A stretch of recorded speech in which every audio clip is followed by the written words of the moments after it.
ଅନନ୍ତ ସଂସାର ମହାସମୁଦ୍ରେ ମଗ୍ନାନ୍ ସମଭ୍ୟୁଧରବାସୁ ଦେବ ଅନନ୍ତ ରୂପେଣ ବିନିଯୋଜୟସ୍ୱ ଅନନ୍ତ ରୂପାୟ ନମୋ ନମସ୍ତେ।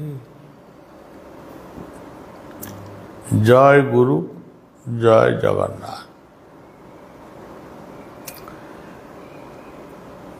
ପିଲାମାନଙ୍କର ବର୍ତ୍ତମାନ ପରୀକ୍ଷା ଚାଲିଛି। ଆଜିଠାରୁ କାଲିଠାରୁ ଆରମ୍ଭ ହେବାକୁ ଯାଉଛି। ଦେଖାଯାଉଛି ପିଲାମାନେ ଆସି ବିଭିନ୍ନ ଦେବାଦେବୀ ମନ୍ଦିର ବା ସାଧୁ ସନ୍ଥ ଜ୍ୟୋତିଷ ପଣ୍ଡିତ ଏମାନଙ୍କୁ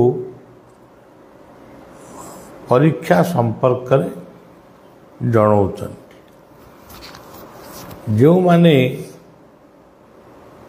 ପରୀକ୍ଷା ବେଳେ ଠିକ୍ ପରୀକ୍ଷା ଆରମ୍ଭ ବେଳେ ଆଶୀର୍ବାଦ ଦିଅନ୍ତି, ତା ଯେ ଫଳବତୀ ହୁଏ ଏ କଥା ମୋର ବିଶ୍ୱାସ ନୁହେଁ।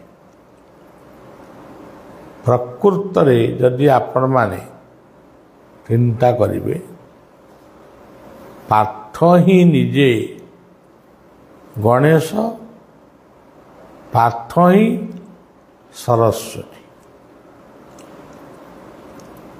ଗଣେଶ ଯେ କେବଳ ବିଦ୍ୟାଦାତା, ସରସ୍ୱତୀ କେବଳ ବିଦ୍ୟାଦାତ୍ରୀ, ଇଏ କଥା ଯେଉଁମାନେ ବୁଝିଛନ୍ତି ସେମାନେ ମଧ୍ୟ ଭୁଲ ବୁଝିଛନ୍ତି। ଗଣେଶ ହେଉଛନ୍ତି ଏଭଳି ଏକ ମୂର୍ତ୍ତି, ହାତୀଠାରୁ ମୂଷା ପର୍ଯ୍ୟନ୍ତ ଇଏ ପୃଥିବୀରେ ଯେତେ ପ୍ରକାର ଜୀବଜନ୍ତୁ ରହିଛନ୍ତି, ଛୋଟରୁ ବଡ଼ ପର୍ଯ୍ୟନ୍ତ ସମସ୍ତଙ୍କ ମସ୍ତିଷ୍କ ଭିତରେ ଯେଉଁ ବୁଦ୍ଧି, ବିବେକ, ବିଚାର, ଜ୍ଞାନ, ସଂଯମତା ଏସବୁର ଅଧିକାରୀ ହେଉଛନ୍ତି ଗଣେଶ। ସେଇଭଳି ସରସ୍ୱତୀ ହେଉଛନ୍ତି ମଙ୍ଗଳମୟୀ, ଯେ ପ୍ରକୃତରେ ହଂସ ଠାରୁ ଏବଂ ଗୋଟେ ମାତୃ ସ୍ୱରୂପା, ସେ ଲକ୍ଷ୍ମୀ ହୁଅନ୍ତୁ ବା ନିଜର ମା, ନିଜର ମାଉସୀ, ନିଜର ଯେଉଁମାନଙ୍କୁ ତୁମେ ମାତୃଜ୍ଞାନ ମନେ କରୁଛ, ଯେଉଁମାନେ ବେଦ, ବିଜ୍ଞାନ ଏହିସବୁ କଥାରେ ରାଗ ରାଗିଣୀ ଏହିସବୁ କଥାକୁ ଯେଉଁମାନେ ଜୀବନରେ ଅଭ୍ୟାସ କରିଛନ୍ତି, ଆଜିର ଶିକ୍ଷାବିତ୍ ନାରୀ ସେ ମଧ୍ୟ ସରସ୍ୱତୀ। ଯେଉଁମାନଙ୍କ କଣ୍ଠରେ ସୁମଧୁର ସଙ୍ଗୀତ ବାଦନ ହେଉଛି, ସିଏ ମଧ୍ୟ ସରସ୍ୱତୀ। ତେବେ ନିଜ ଘରେ ନିଜର ବାପାଙ୍କୁ ଗଣେଶ ବୋଲି ଭାବ, ନିଜର ମା, ଭଉଣୀ ଏମାନଙ୍କୁ ସରସ୍ୱତୀ ବୋଲି ଭାବ, ନିଜର ଶିକ୍ଷକମାନଙ୍କୁ ଗଣେଶଙ୍କ ଭଳି ସମ୍ମାନ ଦିଅ, ନିଜର ଶିକ୍ଷୟିତ୍ରୀମାନଙ୍କୁ ସରସ୍ୱତୀଙ୍କ ଭଳି ସମ୍ମାନ ପ୍ରଦର୍ଶନ କର। ବିଦ୍ୟା ଅଟଇ ମହାଧନ, ବାଳକେ କର ଉପାର୍ଜନ। ପୁଅ ଝିଅମାନେ विद्या रूपक महाधन को अर्जन करने पाई सबु बेले तत्पर हो। जो माने ठीक भाव में पाठ पढ़ती से माने परीक्षा बेलू को क्यों मंदिर को जाई दंडवत करवा बा विद्या आशीर्वाद भिक्षा करिवार आवश्यक नहीं।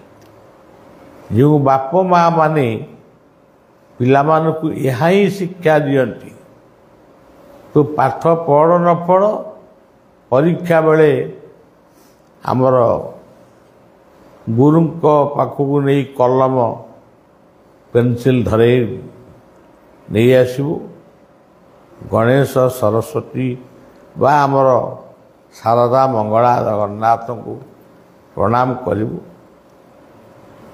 ये माने फल देवे केतबेले देवे जी नित्य नैमित्य जो माने विद्या को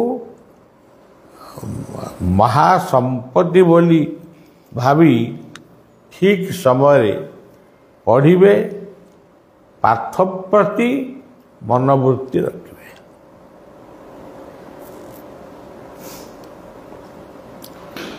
जो मानक भितर ये सब कथा नहीं पितामाता बा घर गार्डियन माने जेते ठाकुर को डाकिले भी हबनी। ये सब मन रखा कथा पिला को धर्म भीरु करना धर्म कौन शिक्षा दियो पिला माने पाठ पढ़िबे या होती गोटे पिलार धर्म ताको धर्म भीरु करना पाठ पढ़ न पढ़ परीक्षा बेले जाई भगवान को डाक ये शिक्षा पिला को दबा उचित नहीं। तेणु सबु कथारू संपत्ति धन जमी बाड़ी सबुथिरू कई भाग नहीं पारती किंतु विद्या एपरी एक धन ताकू कई भाग नहीं पारिबे नहीं। गीतार लिखा अच्छी विद्या विनय संपन्ने ब्राह्मणे गविहस्तिनी सुनी चैव सोपाकेश पंडित समदर्शिना विद्या ददाति विनय। जो पिला मानक भितर विनय रही नम्रता गुण रही से माने ही प्रकृत विद्वान। तेणु पिला मानकर ये परीक्षा को गोटे आनंद प्रमोदर महोत्सव भावी परीक्षा हसी हसी दियंतु मन स्थिर करी दियंतु। शेष समस्त विद्यार्थी मानकर शुभ कामना करी रहूची। मोर गुरुदेव को मोर इष्टदेव को विश्व देश राज्यर शांति पाई प्रार्थना करी रहूची। जय गुरु जय जगन्नाथ।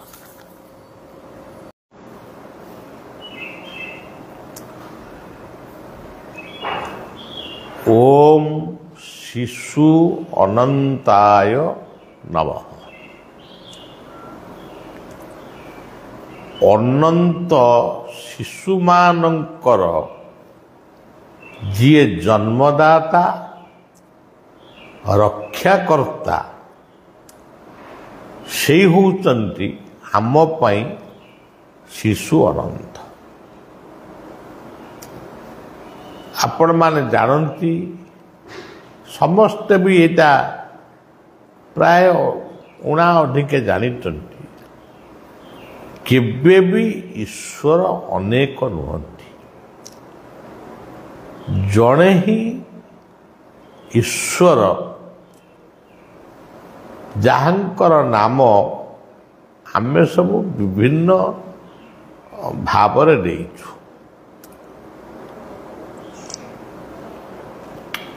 ଭାବ ଅନୁଯାୟୀ ନାମ ଦିଆହେଇଛି।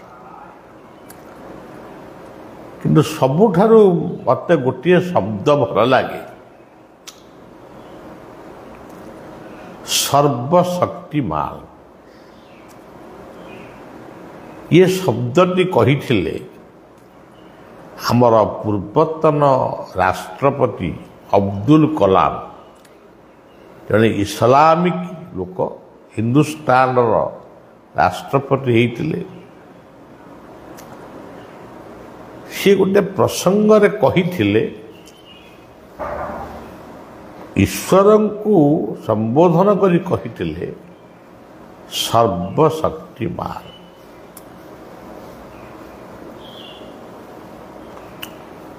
ସେ ଶବ୍ଦଟିକୁ ଏ ସେବକ ବଳିଆ ଆଜି ପର୍ଯ୍ୟନ୍ତ ମନେ ରଖିଛି। କାରଣ ବଳିଆ କେବେ ବି ନିଜକୁ ସଦ୍ଗୁରୁ କିମ୍ବା ଭଗବାନଙ୍କ ଅବତାର ଏସବୁ କେବେ ବି କହେନି କି ଚିନ୍ତା ବି କରେନି। ବଳିଆ ସମନ୍ୱୟୀ। ଅବଦୁଲ କଲାମ ଜଣେ ରାଷ୍ଟ୍ରପତି ଥିଲେ, କିନ୍ତୁ ସାଧାରଣ ଲୋକ ବି ଗୋଟେ ଯଦି ଭଲ କଥା କହେ, ସେ କଥାକୁ ମୋ ପ୍ରବଚନ ବା ମୋ କଥା ପ୍ରସଙ୍ଗରେ ମୁଁ ତାକୁ ମନେ ରଖେ। ଜଣେ ସାଧାରଣ ଲୋକ ସିଏ କଥା ପ୍ରସଙ୍ଗରେ କହିଥିଲେ,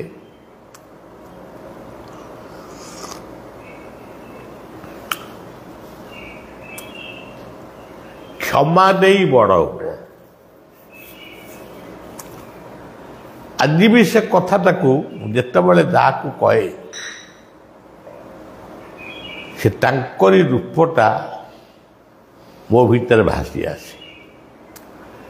ସେ ହେଉଛନ୍ତି ଆମ ଗାଁର ଚାରୁଚନ୍ଦ୍ର ମହାନ୍ତିଙ୍କର ଭାଷା, କ୍ଷମା ଦେଇ ବଡ଼ ହୁଅ। ଏଇଭଳି ଭାବରେ ଆଉ ଜଣେ କହିଥିଲେ କେଳୁଚରଣ ମହାନ୍ତି। ସେ ଗୋଟେ କଥା ପ୍ରସଙ୍ଗରେ କହିଥିଲେ, ଦରିଦ୍ର ପଛେ ହୁଅ ଅଭଦ୍ର ହୁଅ ନା। ଆମେ ତ ସବୁ ମହାପୁରୁଷ ମାନଙ୍କର ବାଣୀକି କହୁଛୁ, ସେ ଅମୁକ ମହାପୁରୁଷ ଏଇଆ କହିଲେ, ସେ ଏମିତି କହିଲେ। କିନ୍ତୁ ଇଏ ସେବକ ମହାପୁରୁଷ ମାନଙ୍କ ବାଣୀ କହେ, କିନ୍ତୁ ମୋ ଜୀବନ ରାସ୍ତାରେ ଯେଉଁମାନେ ଭଲ ଭଲ କଥା କହିଛନ୍ତି, ମୋର ଶିଷ୍ୟମାନେ ମଧ୍ୟ, ମୋର ଗୁରୁଜନମାନେ, ମୁଁ ସେମାନଙ୍କ କଥାକୁ ମଧ୍ୟ ମନେ ରଖେ। ଶିଶୁ ଅନନ୍ତ କହିଲେ ଆମେ ବା ଆମ ଓଡ଼ିଶାରେ କିଛି ଲୋକ ବୁଝିବେ, ଓଡ଼ିଶାର ପଞ୍ଚସଖା ଅଚ୍ୟୁତ, ଶିଶୁ ଅନନ୍ତ, ଯଶୋବନ୍ତ, ବଳରାମ, ଜଗନ୍ନାଥ।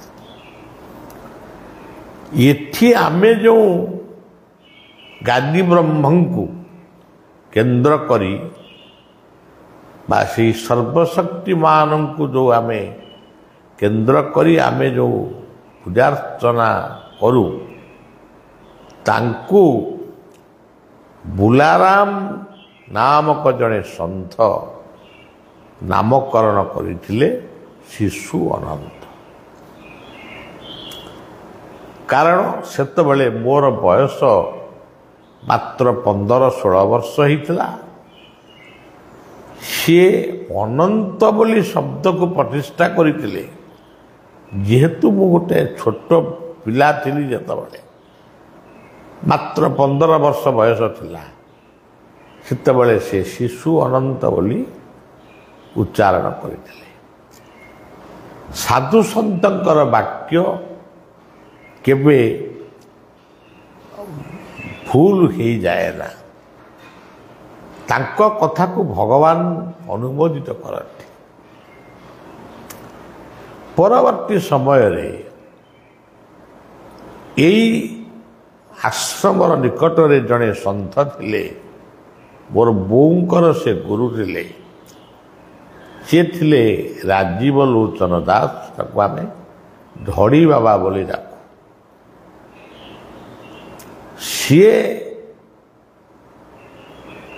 କହିଲେ ଏବଂ ମୋତେ ଶୁଣେଇଲେ, ଗୋଟେ ପ୍ରଚଣ୍ଡ ଖରା ଦିନ ଚୈତ୍ର ମାସ ଶୁଣେଇଲେ ଯେ କ'ଣ ଶୁଭୁଛି ଶୁଣ। ସେତେବେଳେ ପୋଲ ନଥିଲା, କିଛି ନଥିଲା। ସେଇ ନାମଟି ହେଲା ଆଜି ଯେଉଁ ନାମଟିକି ଆମେ ପ୍ରଚାର କରୁଛୁ, ଜୟ ଶିଶୁ ଅନନ୍ତ ରାଜାରାମ, ଜୟ ସତ୍ୟ ସନାତନ କଳ୍କିରାମ। ତଥାପି ଅବିଶ୍ୱାସ ସୃଷ୍ଟି ହେଲା, କାଳେ କେଉଁଠି କିଏ ମାଇକି ଫାଇକିରେ ବଜଉଛି କି କ'ଣ। ସେତେବେଳେ ଗାଁ ଗହଳିରେ ଏତେ ମାଇକ୍ ଫାଇକ୍ର ପ୍ରଚଳନ ବି ନଥିଲା। ପୁଣି ଗୋଟିଏ ସମୟ ଆସିଲା, ସେଇ ବର୍ଷେ 6 ମାସ ଭିତରେ, ମୁଁ ଆଉ ମସିହା ଫସିଆ ମନେ ରଖିନି, ହଜାର ହଜାର ଲୋକ ସଂକୀର୍ତ୍ତନ କରି ଆଶ୍ରମକୁ ଆସୁଛନ୍ତି। ମୁଁ ସ୍ପଷ୍ଟ ଶୁଣୁଛି, କିନ୍ତୁ ଭାବୁଛି ଏମାନେ କେଉଁଠୁ ଆସିଲେ, ତାଙ୍କୁ ଆମେ ଅଭ୍ୟର୍ଥନା ଦେବା। କିନ୍ତୁ ମୋ ହାତ ଗୋଡ଼ ଆଉ ଚଳିଲାନି, କେବଳ ବେକ ଠାରୁ ମୁଣ୍ଡ ଯାକେ କେବଳ ଚଳିଲା, ଆଉ ସବୁ ଅଚଳ ହେଇଗଲା। ତେବେ ଯାହା ହଉ, ଏଠି ଯେଉଁ ଅନନ୍ତ ପୂଜା ପାଉଛନ୍ତି, ଇଏ ହେଉଛନ୍ତି କ୍ଷୀରାବ୍ଦି ସାଇ ଅନନ୍ତ, କେରଳର ପଦ୍ମନାଭ ସ୍ୱାମୀ, କାଶ୍ମୀରର ଅନନ୍ତନାଗ। ସେଇଭଳି ଏଠି ପୂଜା ପାଉଛନ୍ତି ଶିଶୁ ଅନନ୍ତ। ପଞ୍ଚସଖା ଯୁଗର ଶିଶୁ ଅନନ୍ତଙ୍କୁ ଆମେ ସମ୍ମାନ ପ୍ରଦର୍ଶନ କରୁ, ଭକ୍ତି କରୁ, ତାଙ୍କ ଗୀତ ପଢ଼ୁ। କିନ୍ତୁ ଏଠି ଶିଶୁ ଅନନ୍ତଙ୍କର ପୂଜାର୍ଚ୍ଚନା ପଞ୍ଚସଖାଙ୍କର ନାହିଁ। ଏଠି ଅନନ୍ତ ବ୍ରତ ହେଉଛି ଏ କ୍ଷେତ୍ରର ପ୍ରକୃତ ପର୍ବ, ଅନନ୍ତ ଚତୁର୍ଦ୍ଦଶୀ, ଅନନ୍ତ ବ୍ରତ। ମୁଁ କାହିଁକି ଏ କଥା ଆପଣମାନଙ୍କୁ କହୁଛି, ତ କଥା ଲମ୍ବିଯିବ। ମୁଁ ତାକୁ ଭାବେ, ଅନନ୍ତ ଶିଶୁଙ୍କର ଯିଏ ଜନ୍ମଦାତା ପୃଥିବୀରେ, ଖାଲି ମଣିଷ ନୁହେଁ, ପଶୁପକ୍ଷୀ ପର୍ଯ୍ୟନ୍ତ, ତାଙ୍କର ଯିଏ ଜନ୍ମଦାତା, ରକ୍ଷାକର୍ତ୍ତା, ସେଇ ହେଉଛନ୍ତି ଆମ ପାଇଁ ଶିଶୁ ଅନନ୍ତ। ଏବଂ ଇଏ ଶିଶୁ ଅନନ୍ତ ଶବ୍ଦଟିକୁ ମୋର ମାନସ ଗୁରୁ ନାମାଚାର୍ଯ୍ୟ ବାବା ବାୟା, ସେ ଇଏ ସେବକକୁ ସମ୍ବୋଧନ କରନ୍ତି ଶିଶୁ ଅନନ୍ତ। କେତେକ ଭାବନ୍ତି ଯେ ମୁଁ ବୋଧେ ପଞ୍ଚସଖା ଯୁଗର ଶିଶୁ ଅନନ୍ତ ହିଁ ଜନ୍ମ ହେଇଛି, ସେଇ କଥା ମୋ ଭିତରେ କେବେ ବି ନାହିଁ। ତେବେ ଶିଶୁମାନଙ୍କ ଉଦ୍ଦେଶ୍ୟରେ ମୁଁ ଖାଲି ଗୋଟିଏ କଥା କହୁଛି।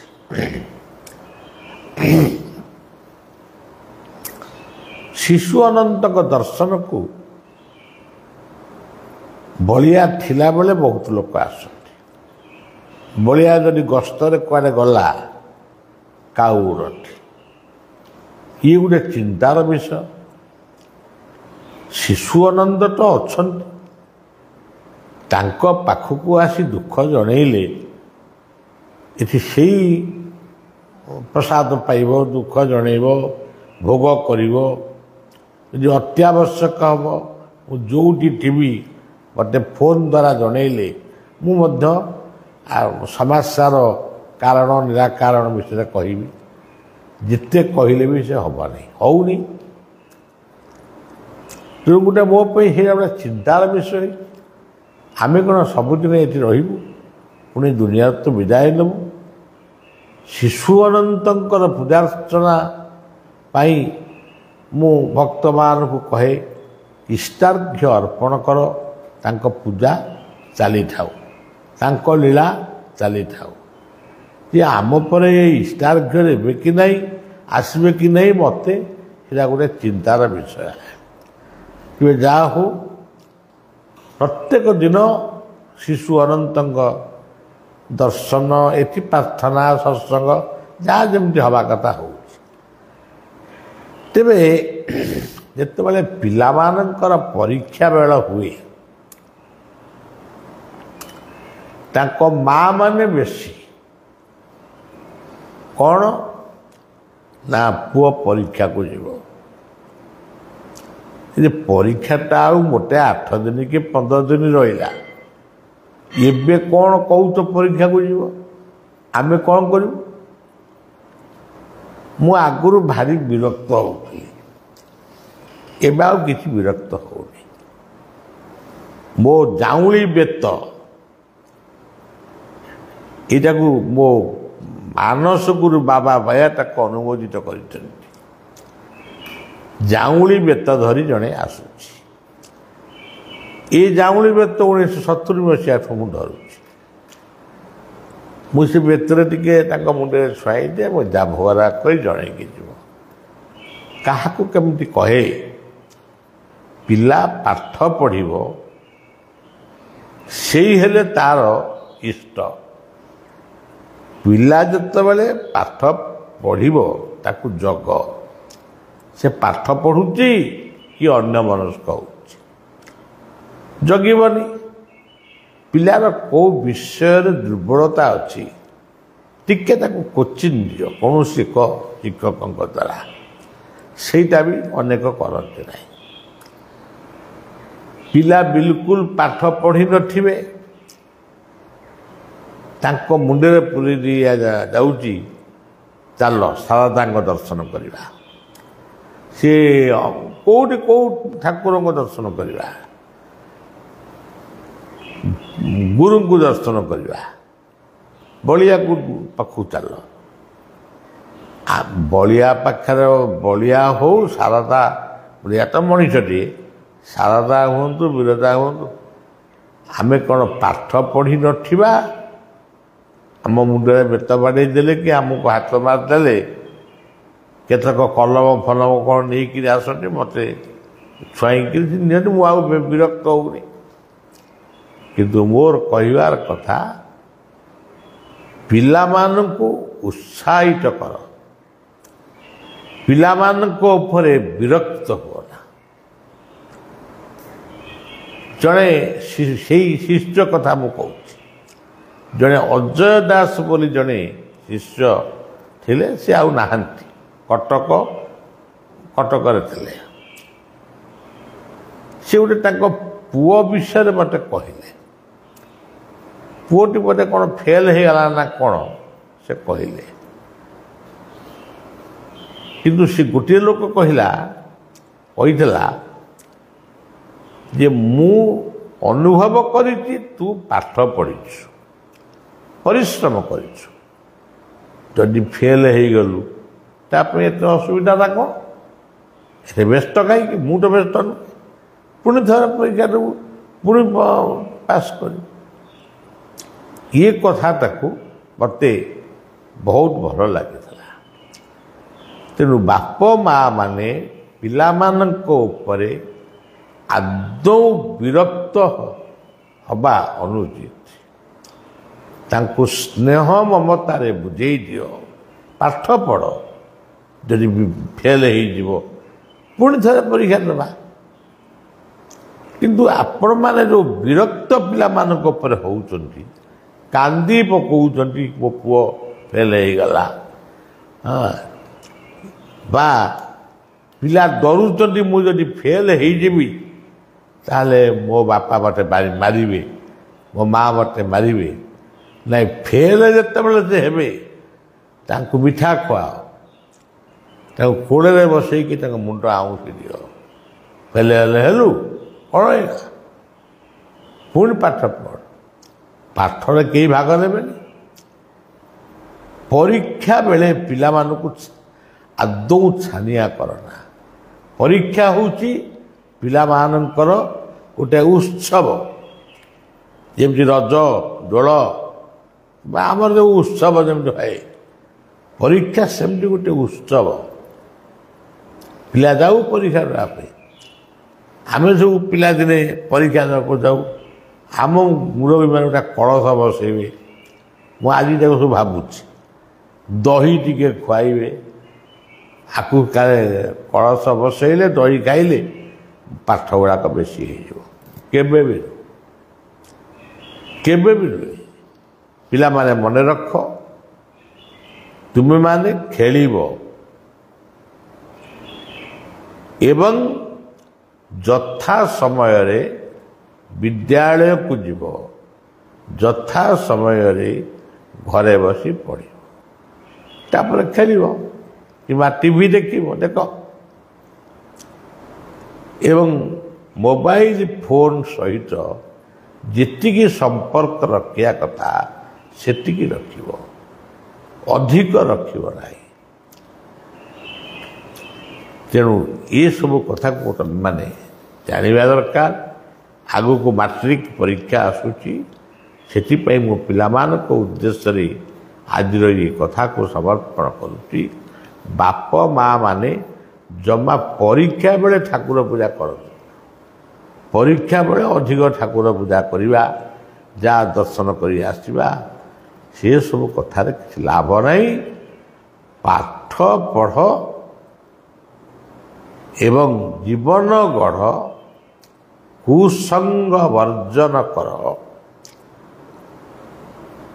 ଏବଂ ପାଠର ଦେବୀ ହେଉଛନ୍ତି ସରସ୍ୱତୀ। ଐଂ ବୀଜ ମନ୍ତ୍ର ସ୍ମରଣ କରି ସବୁଦିନେ ସରସ୍ୱତୀଙ୍କୁ ନମସ୍କାର କର। ଗଂ ବୀଜ ମନ୍ତ୍ର ହେଉଛି ଗଣେଶ, ଗଣେଶଙ୍କୁ ସ୍ମରଣ କର। ଐଂ ଗଂ ଗଣେଶ ସରସ୍ୱତୀ, ଓମ୍ ଐଂ ଓମ୍ ଗଂ। ତେଣୁ ଏସବୁ ହେଲେ ପ୍ରତ୍ୟେକ ଦିନ, ଆଉ ପରୀକ୍ଷା ବେଳେ ଖାଲି କହିବ ଐଂ କହିବ, ଗଂ କହିବ, ଅନ୍ୟ ସମୟରେ କିଛି ନାହିଁ। ପାଠ ପଢ଼, ଭଲ ମଣିଷ ହୁଅ, ଭଲ ମଣିଷ ହେବାର ସଂକଳ୍ପ ନିଅ। ନିଶା ମାଦକ ଭଳି ଅସୁର ଠାରୁ ଦୂରେଇ ରୁହ, କୁସଙ୍ଗ ବର୍ଜନ କର। ପିତାମାତାଙ୍କର ଶାସନକୁ ତାକୁ ସ୍ନେହ ବୋଲି ଭାବିଦିଅ। ଯେଉଁ ପିଲାମାନେ ପିତାମାତାଙ୍କର ଶାସନକୁ ଶତ୍ରୁ ବୋଲି ଭାବନ୍ତି, ସେମାନେ ଜୀବନ ଯୁଦ୍ଧରେ ହାରିଯାଆନ୍ତି। ଆଉ ଆଜି ସେଇ ପବିତ୍ର ଶିଶୁ ଅନନ୍ତଙ୍କର ପରିବେଶରେ ବଳିଆ ଆପଣମାନଙ୍କୁ ଯାହା କହୁଛି ତାକୁ ମନେ ରଖିବେ।